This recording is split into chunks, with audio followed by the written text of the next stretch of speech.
Friends, आज मैं बताऊंगी एक छोटी सी चीज जो आपके बच्चे का फोकस डबल कर सकती है। हमारे मॉन्टेसरी मेथड में एक नाम है वन सिंपल टास्क। यानी बच्चे को एक टाइम पे सिर्फ एक काम देना। No multitasking, no rushing, no distraction.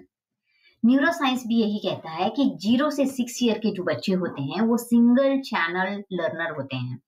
जब एक ही टास्क पे फोकस करते हैं तो उनका फोकस सेंटर जो प्री फ्रंटल कॉर्टेक्स होता है वो बहुत एक्टिव होता है।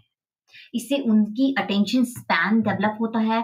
बस डेली एक स्मॉल एक्टिविटी, चाहे वाटर पोरिंग का हो, सॉर्टिंग वेजिटेबल हो, फोल्डिंग नैपकिन हो, any activity you can choose and just give it to your child.